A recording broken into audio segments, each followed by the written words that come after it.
Good morning and welcome to West's second quarter 2024 conference call. By way of introduction, this is John Sweeney, the new head of investor relations at West. I'm delighted to be here and I look forward to working with all of you.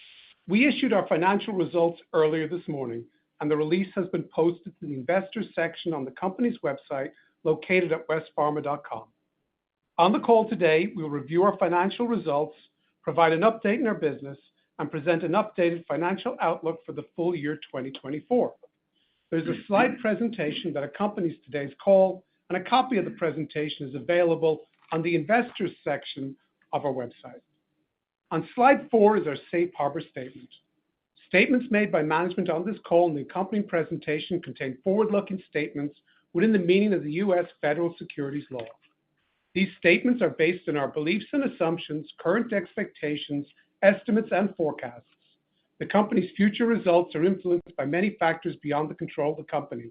Actual results could differ materially from past results, as well as those expressed or implied in any forward-looking statements made here.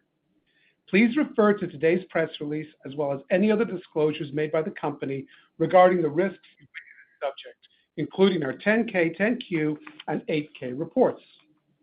During today's call, management will make reference to our non-GAAP financial measures, including organic sales growth, adjusted operating profit, adjusted operating profit margin, and adjusted diluted EPS. Reconciliations and limitations of the non-GAAP financial measures to the comparable financial results prepared in conformity to GAAP are provided in this morning's earnings release. I'll now turn the call over to our CEO, Eric Green. Thank you, John, and welcome to West. And I would like to thank Quintin Lai for his partnership over the past 8 years and for his many contributions at West. And good morning for joining us today.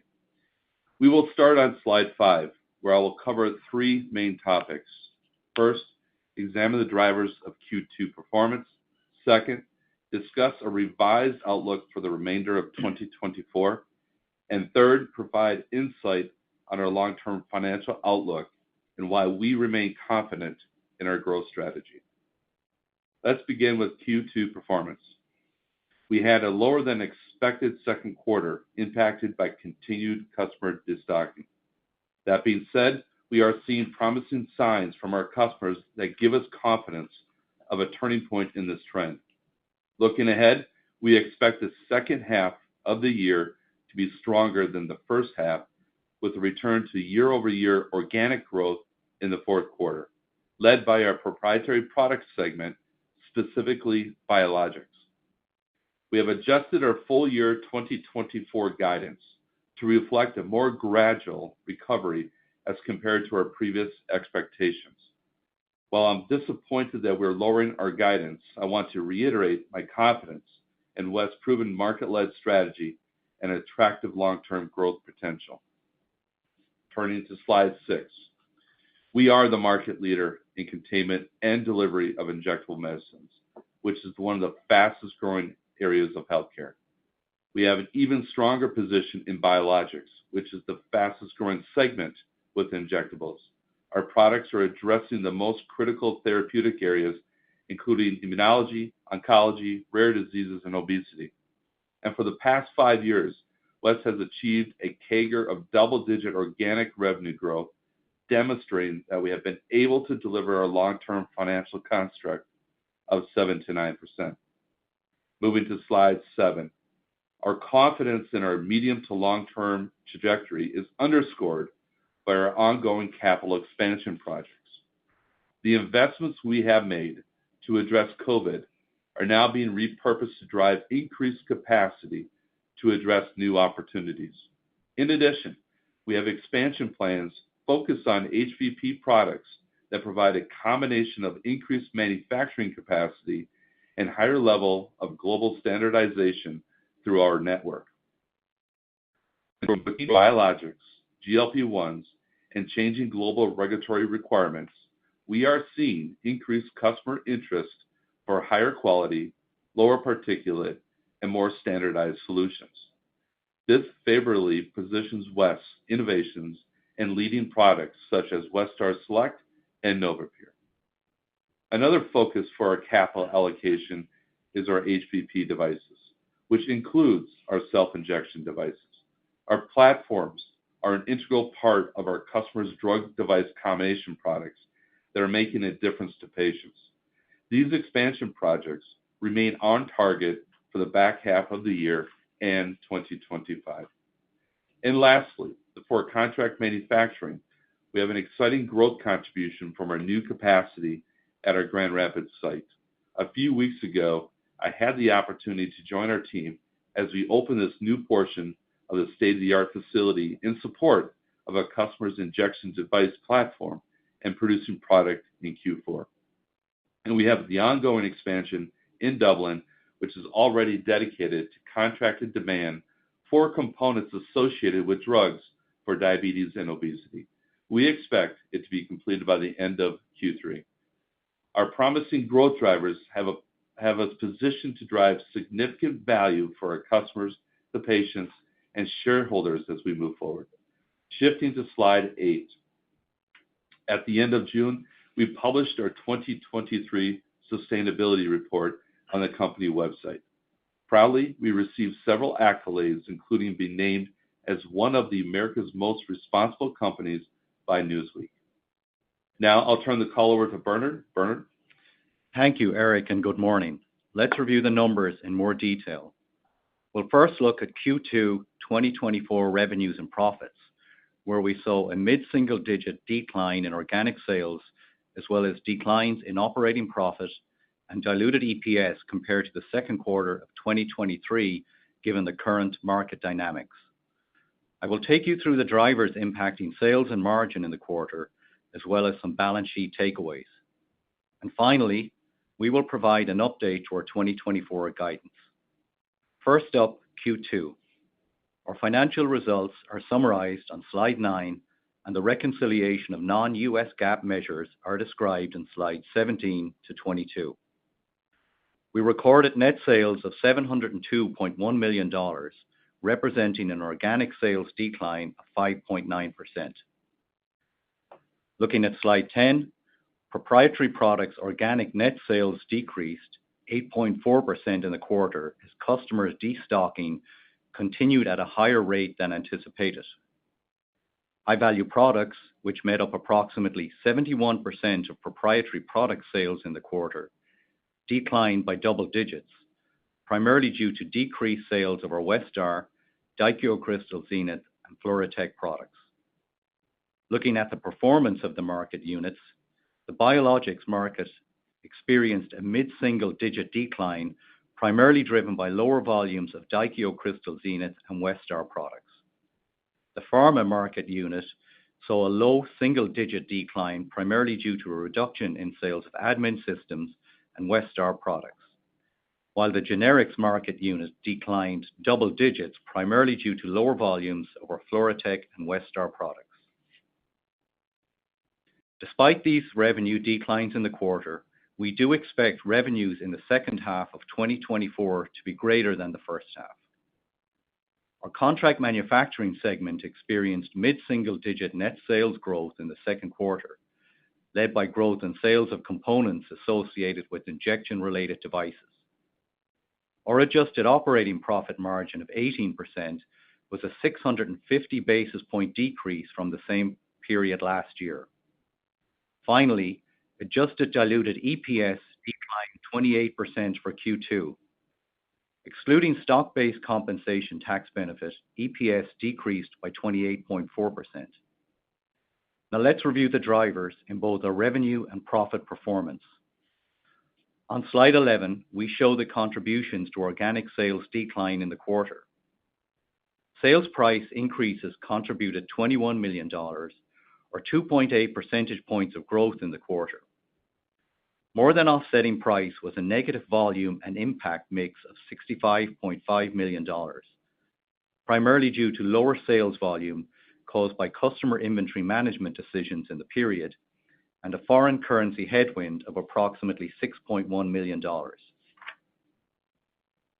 Looking at margin performance, slide 12 shows our consolidated gross profit margin of 32.8% for Q2 2024, down from 38.7% in Q2 2023.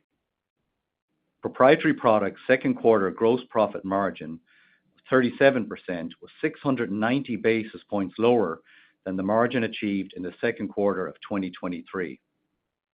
The key drivers for the decline in the proprietary products' gross profit margin were lower production volume due to the reduced customer demand in the period and an unfavorable mix of products sold, partially offset by increased sales prices. Contract manufacturing second quarter gross profit margin of 16.2% was 80 basis points greater than the margin achieved in the second quarter of 2023, primarily due to increased sales prices. Now let's look at our balance sheet and review how we've done in terms of generating cash for the business. On slide 13, some metrics. Operating cash flow was $283.2 million for the 6 months ended June 2024, a decrease of $24.1 million compared to the same period last year, or a 7.8% decrease, primarily due to a decline in operating results offset by favorable working capital management. Our second quarter 2024 year-to-date capital spending was $190.8 million, $33.3 million higher than the same period last year. We continue to leverage our CapEx to increase both our high-value product and our contract manufacturing capacity. Working capital of approximately $849.3 million at June 30th, 2024 decreased by $415.3 million from December 31, 2023, primarily due to a reduction in our cash balance. Our cash balance at June 30th, 2024, of $446.2 million was $407.7 million lower than our December 2023 balance. The decrease in cash is primarily due to $454.1 million of share repurchases and our capital expenditures offset by cash from operations. Turning to guidance, slide 14 provides a high-level summary. We are updating our full year 2024 net sales guidance to a range of $2.87 billion-$2.9 billion, from a prior range of $3 billion-$3.025 billion. There is an estimated full year 2024 headwind of approximately $5 million based on current foreign exchange rates. We expect organic sales to decline approximately 1%-2% compared to our prior guidance of 2%-3% growth. We are updating our full year 2024 adjusted diluted EPS guidance to be in a range of $6.35-$6.65, compared to a prior range of $7.63-$7.88.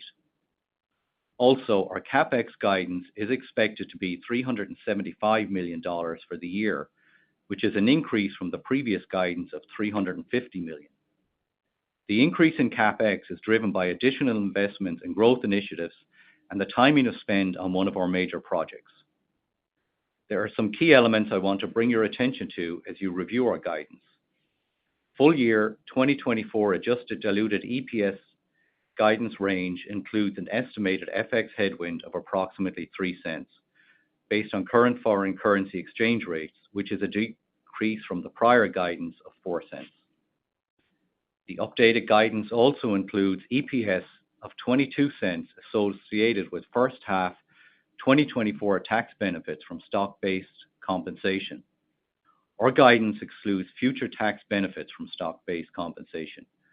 I would now like to turn the call back over to Eric. Thank you, Bernard. To summarize on slide 15, we are the market leader in injectables with an even stronger position in biologics. We are seeing promising signs from our customers that destocking is at a turning point. We are investing significant capital in higher growth areas with expanded margins and cash flow, and I'm confident that we'll achieve our long-term financial construct with our proven market-led strategy and future growth drivers. With great pride, we will continue to live by our purpose and make a positive impact on patient lives. Shannon, we're ready to take questions. Thank you. Thank you. To ask a question, please press star 11 on your telephone and wait for your name to be announced. To withdraw your question, please press star 11 again. Please stand by while we compile the Q&A roster. Our first question comes from the line of Paul Knight with KeyBanc Capital Markets. Your line is now open. Hi, Eric. I've got two questions. Number one, in this destocking environment, is it things related to COVID, or is it, broader than that, like injectable drugs, et cetera? If you could kind of give color on that. And then lastly, these new expansions specifically cited in Kinston and Grand Rapids, do they contribute to revenue here in 2024 and therefore your improved 2H? Yeah, thank you, Paul. The destocking activity that we are seeing is actually a combination of both. Obviously, we're still seeing a little bit of destocking in the COVID vaccines, but also during the pandemic, there was several of our customers, when we are having discussions with them, were increasing their safety stock levels significantly from several months to because our lead times got a little bit longer. Now that we've installed the capacity, our service levels are at the all-time high for our customers, and we're able to respond quickly. They are now taking down those safety stock levels. So it is a combination of both, but it is also allowing our customers to normalize their safety stock for our products in the market. Our belief, and speaking with our customers, the end patient demand on the molecules still remains in line as with what we expected. The market shift is not occurring. It's consistent as we've been speaking for the last several years. And our win rate in new molecule approvals continues to be as good, if not in some cases better, than what we had in the past. So I feel really good where we are moving forward. In regards to our investments, two particular areas in contract manufacturing will be online in second half of this year. That's in Grand Rapids, Michigan, and also in Dublin, Ireland. And then in regards to proprietary, yes, we have additional benefits coming from Kinston and other expansions in our HVP plants towards the end of this year. Thank you. Thanks, Paul. Thank you. Our next question comes from the line of Larry Solow with CJS Securities. Your line is now open. Great. Thank you. And good morning and welcome, John, to the company. I guess, Eric, just a couple of questions. It sounds like the demand environment or mid to long-term environment hasn't changed at all. I'm just curious on the destocking and inventory levels. How's your visibility with that? Are levels like back to where they were pre-COVID, or are we or maybe even lower? What gives you kind of confidence that customers aren't, maybe this goes even a little bit longer than thought? We keep kind of moving that to the right a little bit. You sound pretty confident that you have a good hold on it, but what kind of gives you that confidence? Yeah, Larry, there's twofold there. One is in the beginning of the year, after having discussions with our customers, we had an indication that the return would be a little bit sooner than we anticipate. What I mean by that is a little more pronounced back to normalized demand curves in the second half of this year. As we progressed through Q2, we started seeing the intra-quarter demand slightly less than we anticipated, and we see that persisting a little bit into Q3. So we do see sequential improvements over the next couple of quarters, and as I mentioned, returning back to growth in Q4. And that is really our customers are gradually going back to where they were pre-COVID. So we don't see any variations below or any variations slightly above. It's pretty much consistent when a customer tells us what they're targeting, i.e. 12 months or 9 months or 16 months. I will tell you, though, every customer that we're speaking to has a different algorithm that they manage to. So it's not universal from one customer to the next. And as we go through the different segments, whether it's generics, biologics, or small molecule pharma. They're also in different stages of this of the destocking. Okay. And in terms of the CapEx, obviously, the little bit of an increase, I guess, to me, certainly signals your confidence, although you mentioned a little bit of timing there. But as we look out over the next few years, do you expect to still kind of spend this, $350 to $400 million investment? Is that something that you still have a several-year runway to continue? Let me start and I'll turn over to Bernard because that's important. It's a good question, Larry. Our investments more recently have been, obviously during the COVID pandemic, it was focused on HVP, particularly around stoppers and finishing of those HVP products to be able to support the vaccine growth. We're able to pivot those assets as we speak right now to continue to produce other HVP products for our customers. These additional investments we've been layering in really is to really support, I would say, three specific areas. The continuation of the biologics growth and our participation in that area is extremely high. So we want to stay ahead of the curve. So these investments we've been making is really more in the finishing process. When you go into Kinston, Jersey Shore, Eschweiler, Waterford, that's what you'll see. Secondly is we are a significant player in the GLP, and from two angles. One on the proprietary elastomer side, which we've always had a very strong foothold, and we continue to do so on all commercial drugs. And frankly, there's several that are in the pipeline or being in development by several customers, and we're participating in that arena also. But also in contract manufacturing, we are producing and will produce even more auto injectors and pens that, and in some cases, doing some of the filling at the end of the process for our customers. So that's the second area is around the GLP-1s. And the third area, which really kind of ties to the biologics also, is that there's more demand in the future talking to our customers about some of these regulatory changes that we're working through with them on moving bulk standard material more up the HVP curve. So those are the three areas that we really focused our capital. Now, the long term, I want Bernard to touch on that because that's a good question. How long will this persist?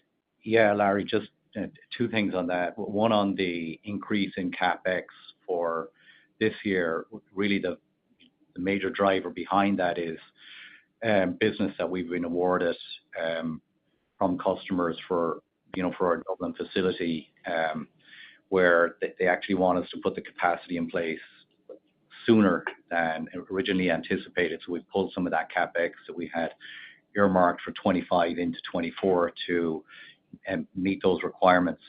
When we look at the longer term, we're really targeting about 6 to 8% of revenue. So getting back to pre-COVID levels of CapEx for our business.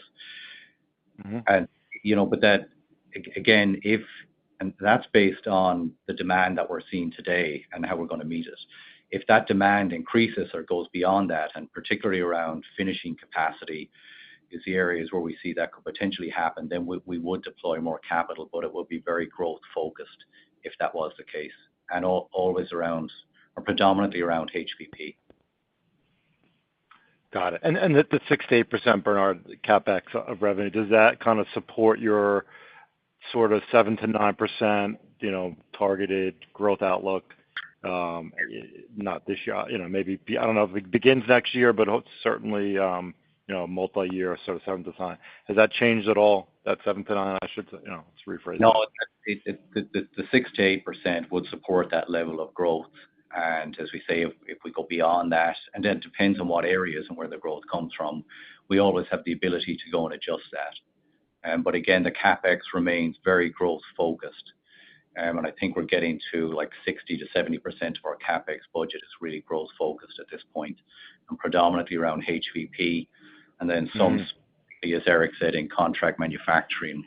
But that's for very specific customers and very specific business. Got it. And sitting here today, I know it's there's no guarantees. It's hard, but do you feel comfortable that you can return to sort of that 7 to 9% growth in 25? I won't be able to pinpoint exactly which quarter over the next few quarters, but we will get back to that 7 to 9% construct. Like I said earlier, our position in the marketplace, the areas of growth that we're focused on is biologics and some across the entire portfolio, but what's outsized that growth is biologics, GLP-1s, and some of the work we're doing with our customers about moving up the HVP curve. So yes, we feel confident we will be back to that 7 to 9% construct. Yeah, and if you think, you got to remember, within the construct, Larry, there's three drivers in there.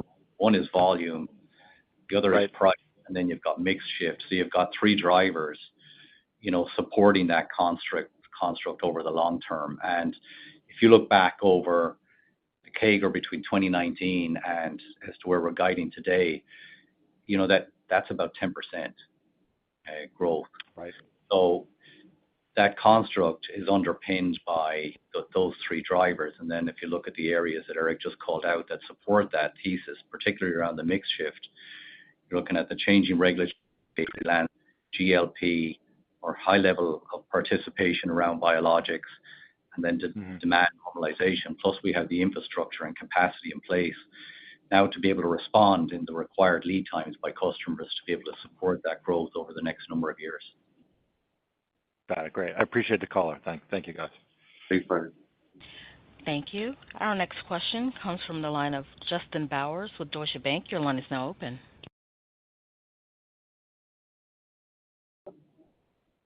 Hi, Justin. Hi, good morning, and thank you. So just a couple of questions. How is the coverage ratio shaping up, and how has that changed throughout the year? And then the other question would be just in terms of the destocking. I think earlier in the year you mentioned that it was skewing heavier towards standard components versus like HVPs. And just curious if that's still what you're seeing. I'll take the second part, and then I'll hand the. Oh yeah, I'll take the coverage. Eric will take the coverage. Yeah, absolutely. So Justin, so thanks for the questions. The coverage ratio is getting stronger. So there's two aspects we look at: is confirmed orders scheduled out, and we're seeing that increase nicely, not just on a percent ratio perspective, but on absolute dollar for both Q4 of this year and also going into the early part of 2025. That's one aspect, and therefore, as that kind of increases, the intra-quarter demand profile is less of a factor in the growth of the business, and so we're seeing that come back a little bit slower than we originally anticipated in the middle part of this year, as we were articulating back in February, I believe. And so that's why we changed the guidance. But when we look out to Q4 and into 2025, we're seeing very strong indication with confirmed orders, and our discussions where customers are lining up exactly to that conclusion when we look at their destocking programs and when they feel they'll be at a level that they feel is acceptable. So it's lining up nice.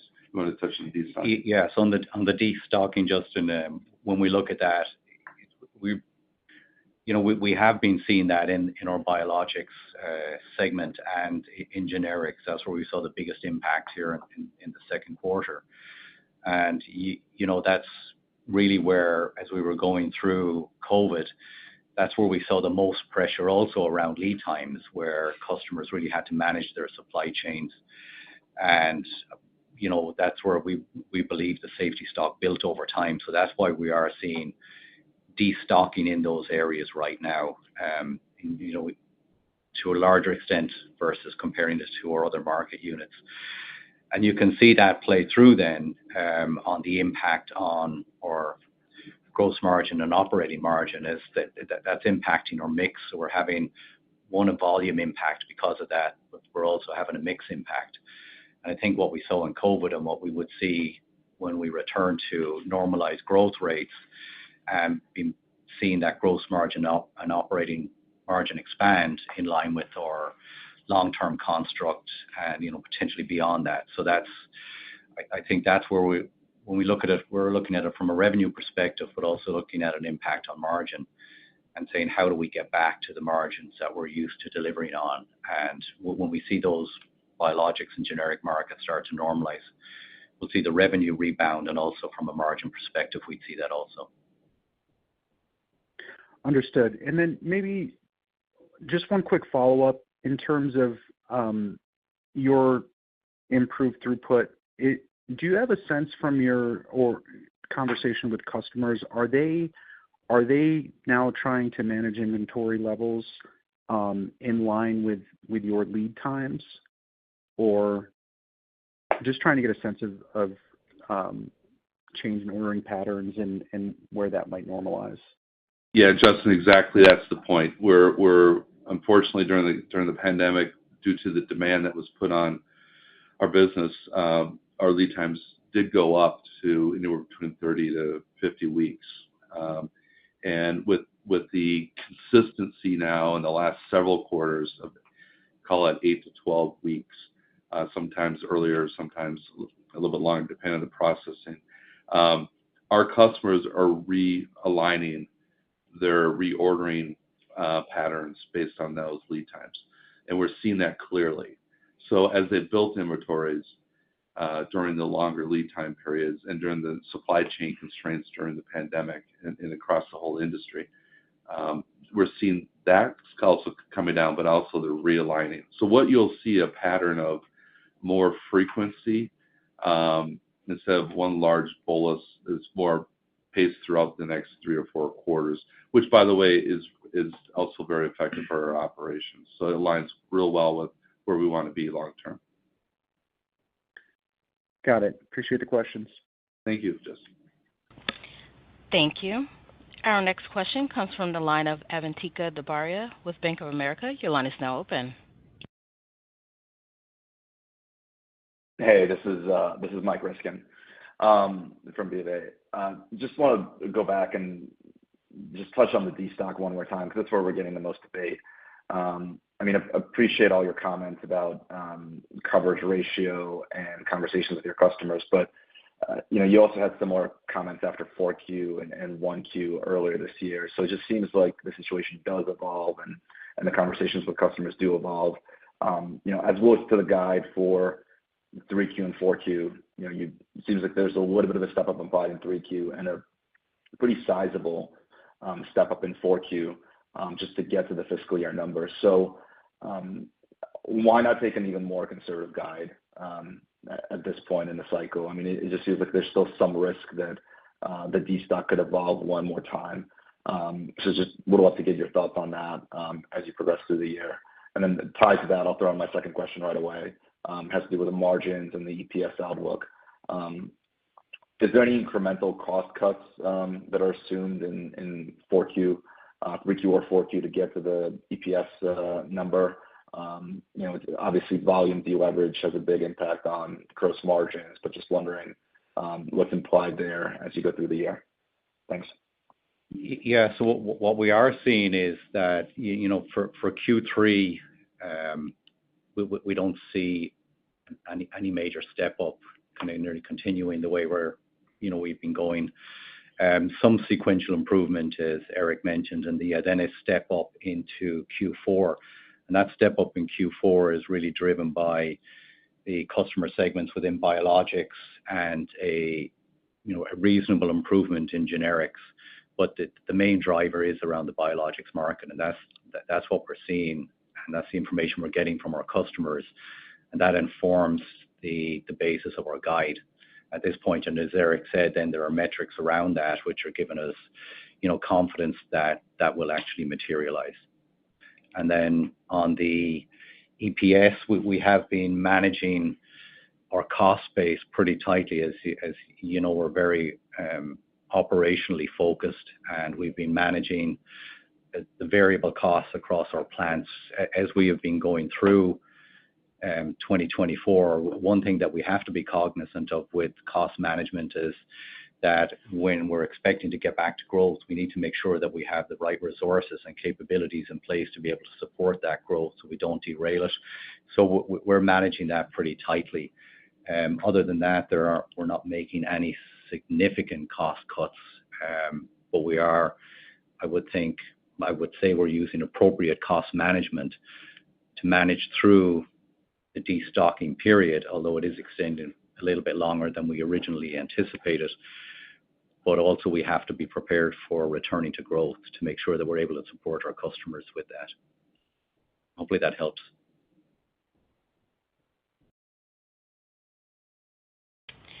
Thank you. Our next question comes from the line of Matt Larew with William Blair and Company. Your line is now open. Hi, good morning. I just want to go back again to what exactly happened in your quarter from a destocking perspective. If I go back to the initial outlook from the Q4 call, where you had incorporated about 200 to 300 basis points of the cut from the Q3 call last fall from destocking, but mentioned that 75% of destocking was from 6 customers. Obviously, the first quarter results themselves actually were positive relative to the outlook you'd provided, and you maintained the guide for the year. So now having 400 to 500 basis points come out of the organic guide with about 4 or 5 months left in the year is the magnitude is pretty large. So just was it going back to conversations specifically with that group of big customers? Was it something that historically you've used the term broadened and worsened? Did things broaden and worsen further? Was there 1 or 2 pockets of customers or product categories? Just trying to understand what happened from mid-April to the end of June in terms of the big change here. Yeah, Matt, I'll start off, and then if Eric, if you want to add. Yeah, what we did see as we were progressing through Q2 and the level of intra-quarter orders that we would have anticipated to materialize in that period of time, just it wasn't at the rate that we would have expected it to be. So, and then there was some timing with customers moving some orders out late in the quarter, would have has impacted us. And then as we've looked at the balance of the year, and as we've rolled through the end of June and practically through July, what we're seeing in Q3 is that orders that we would have anticipated materializing for the period, and even some for Q4, they just weren't coming through. And when we assessed what was happening there, it's still really related to levels of destocking. So it's gone longer than we would have originally anticipated. And that is essentially the main driver. And when we had looked at it originally, our coverage rate for Q3 and Q4 was pretty much in line with, or a little bit ahead of, pre-COVID levels. But what hasn't happened then is filling in between the actual orders confirmed and the forecast that we had. That hasn't accelerated in the way that we would have anticipated that would take place. And so, when we did the assessment, we felt that we have to be transparent and do the right thing and take the guide down, and do it with the right level, where we don't want to be in the position where we're cutting and cutting and cutting. So hence the reason why the drop in the guide is pretty significant. It's not something we want to do, but it's reality that we're dealing with today. I think the good thing and the positive for us is that it's actually returning to growth, in Q4. So it's really pushed it out a quarter. And again, Q4 isn't as strong as we would have originally anticipated, so we've taken that down as well.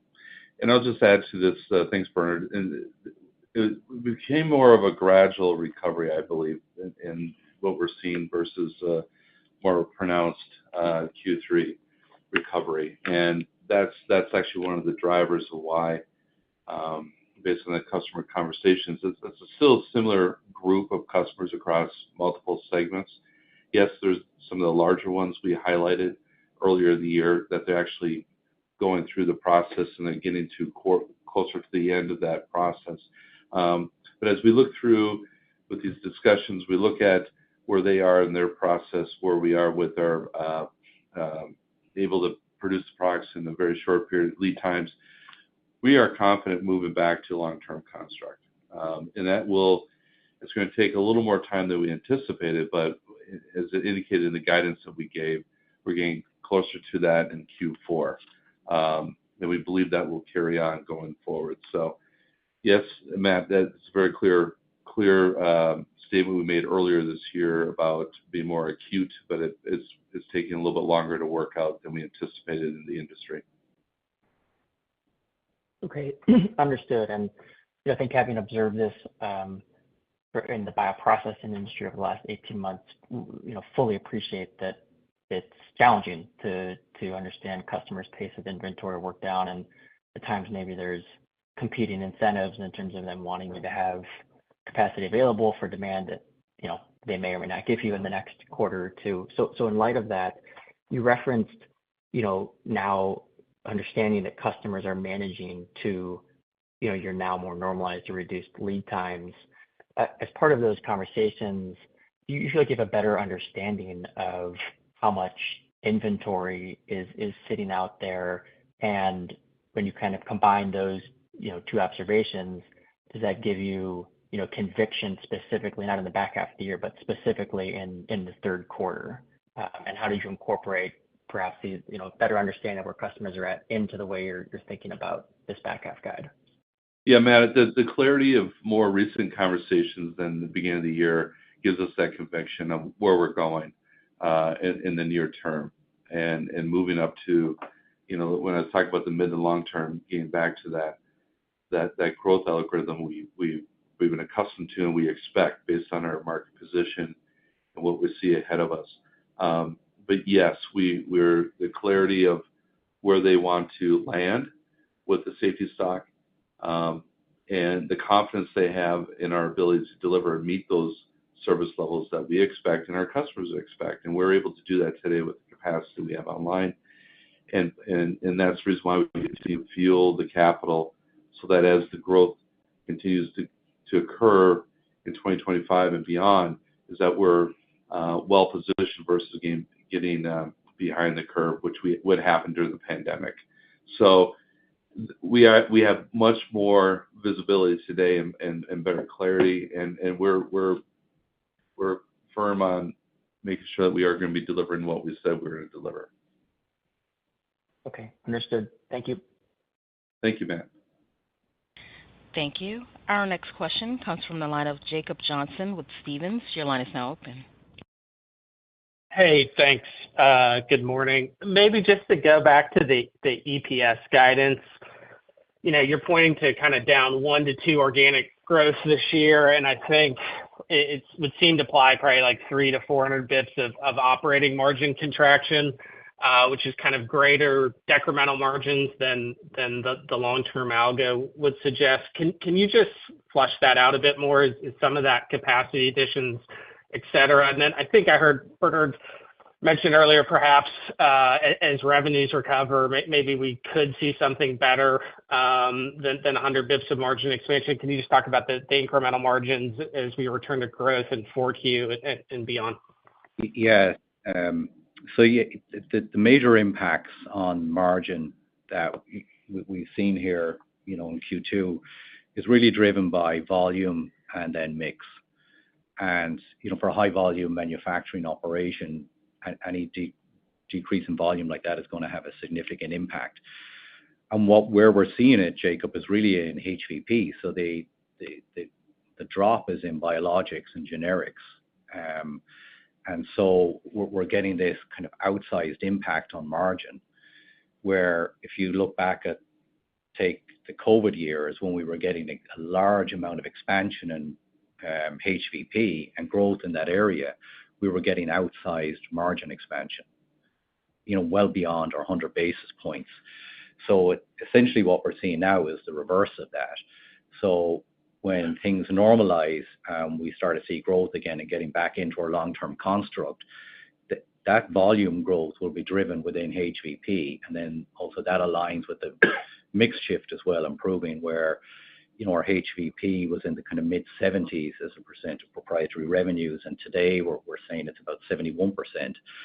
And that's the type of impact it has on our business. So when we're returning to growth, we would expect to see that margin recover pretty much, pretty quickly and in line with that growth, particularly around biologics and the generic space. And then obviously, thanks for that, Bernard. Yes. Oh, sorry. It's all in gross margin. The OpEx is pretty tight. So. Got it. Makes sense. And then maybe just on the stopper vial side of things, you guys referenced the capacity you brought on during COVID and repositioning that now for non-COVID applications. Can you, one, talk about the timeline for kind of transitioning that capacity to non-COVID demand? And I guess, two, the other concern I think a peer of yours referenced the other day is that, you weren't the only one who brought on capacity during COVID and lead times are shorter, and they suggested that customers are going below pre-pandemic inventory levels. And I think investors may be worried that this could be structural for some time. Can you just talk about that dynamic as well? Thanks. Jacob, I'll take that. So first of all, on repurposing the assets, that's done.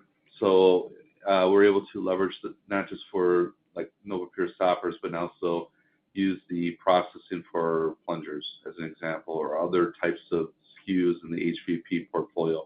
So the team has done a great job to get those assets ready to go, and they're ready to go. And so as demand comes in, we're ready to respond accordingly.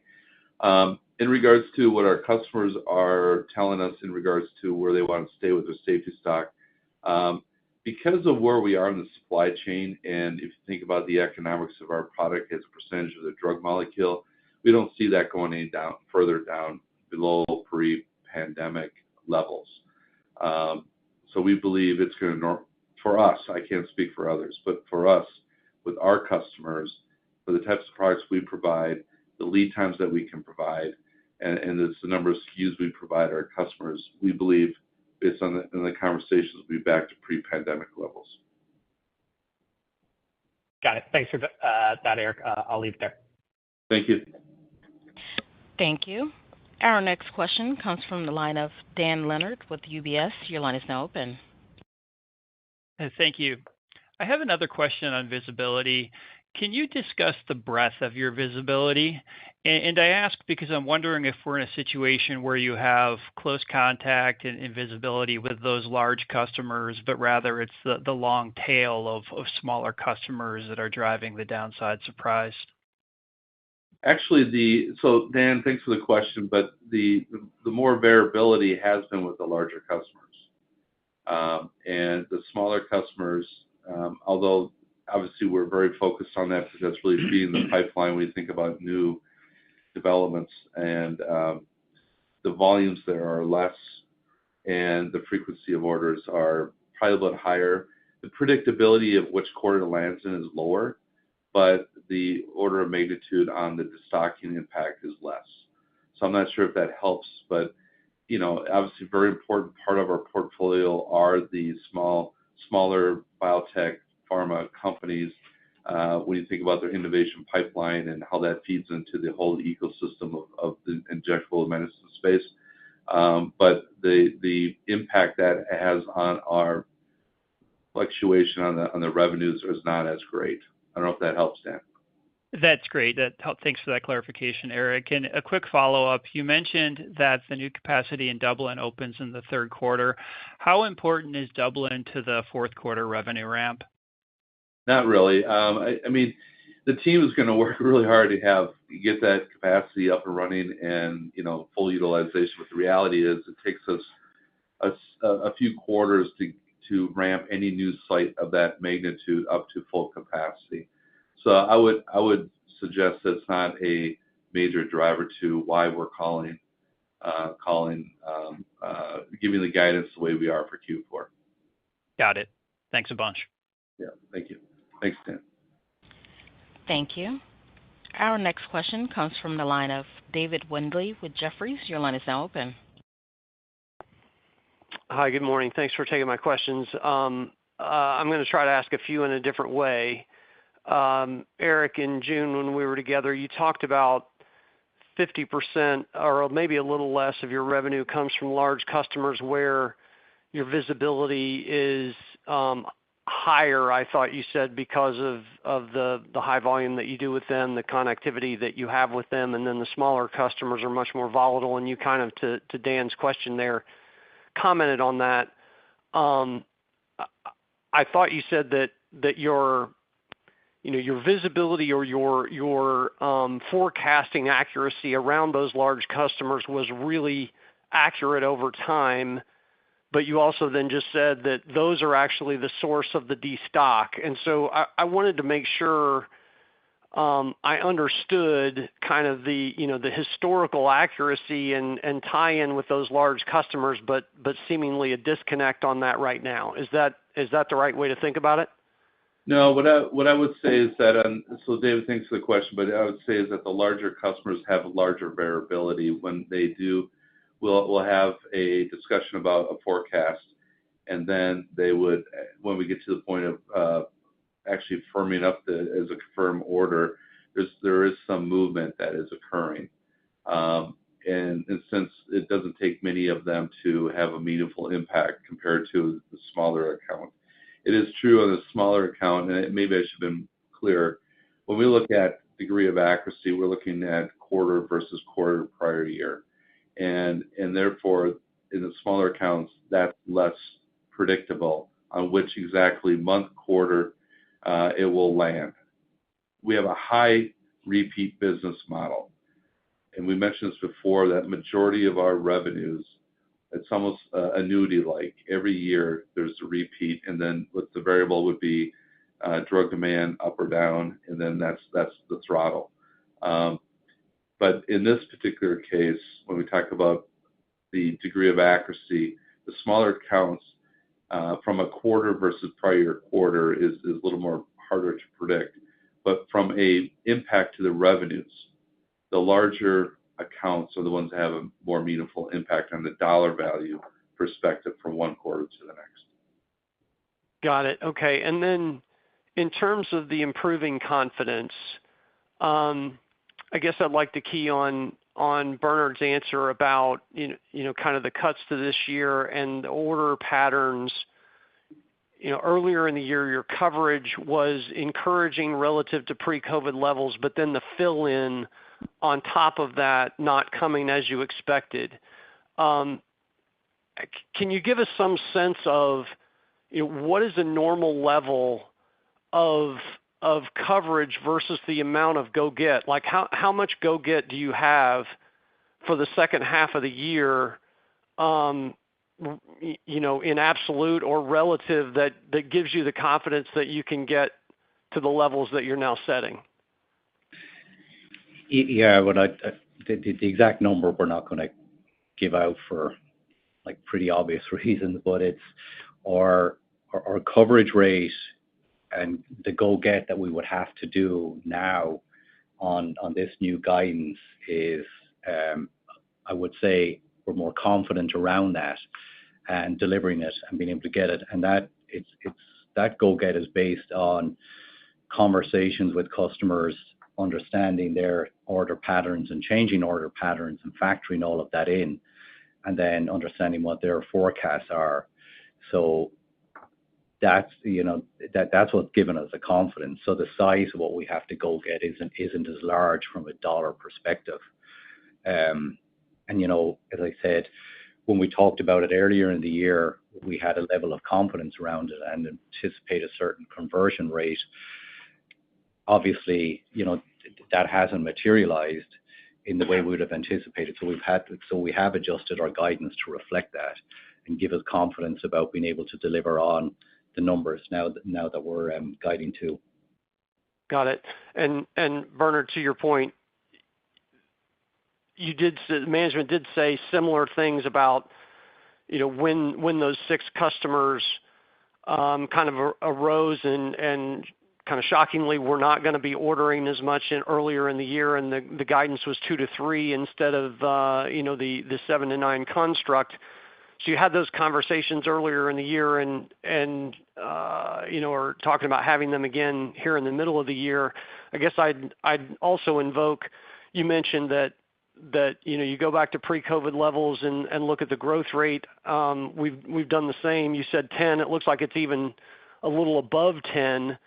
I guess using that construct, if we were to use the midpoint of the LRP, the 8% of your long-range targets, that would imply a revenue level that's still $200 million below where you're guiding today, or said differently, that next year would be a flat year to grow into an 8% growth rate from 2019. How do we get confidence that there are factors that that bias to the upside, what that growth should be, or conversely, that there's not still $200 million of overbuying in your customers' inventory levels that they still need to work through before you get to that, that multi-year growth support level? Yeah, David, I'll start with this one here. One of the biggest drivers in the last 5 years, CAGR, taking out COVID, was the biologic growth. If you recall back 5, 6 years ago, our participation rate was high, but the percentage of sales of biologics was sub 20%. And I don't have the exact number from me, but it was about 20% of our overall business, if I recall. And as the years progressed over those 5 years, the number of approvals, the number of biologics have really accelerated in the market, and there's a few that we still see continue to outpace the demands that we forecasted with our customers, which is a positive. Now, the base of that business is much larger. I believe we were roughly around 40%. So 2x'd it as a percentage of the whole company, and the whole company has grown or doubled in size. So as we kind of think forward a little bit, the 7 to 9 is why we say the financial construct going forward, 7 to 9, is we take that in consideration. It's a bigger base we're operating off of. Continue with leading with the HVP and the biologics area will give us that type of growth off of a close to a $3 billion business. Got it. Okay. I'll leave it at that. I was going to ask one more, but I've probably beaten it up enough. Thank you. Thanks, David. Thank you. Our next question comes from the line of Tom DeBourcy with Nephron Research. Your line is now open. Hi, good morning. Morning. Good morning. Just had a quick question, I guess, on CapEx. And, so the current level of CapEx, 12 to 13% of revenue. And so I just wanted to get a sense of how you're, I guess, metering the demand, or long-term capacity expansion versus maybe, short-term weaker, demand due to destocking. And then just as you look to 2025, I think consensus has maybe the number going down to $300 million of CapEx. And just, I'm not asking you to endorse that number, but just would you expect CapEx to be down year over year in 2025? Well, I'm not going to guide 2025 at this point, but what I would say is that the investments we're making and the higher level of CapEx that we're experiencing right now, compared to pre-COVID levels, is really targeted at growth in a number of different areas. And for us to layer in that capacity, you're looking at 12, 24, like 36 months in some cases, depending on the lead times of the equipment and the technology that we're installing. And so when we're doing that, we're looking at, what markets are growing. We're looking at the regulatory landscape, what changes are requiring there, and what finishing capacity we need. We're looking at GLP from both a proprietary and a contract manufacturing perspective. And then we're also looking at our participation across biologics.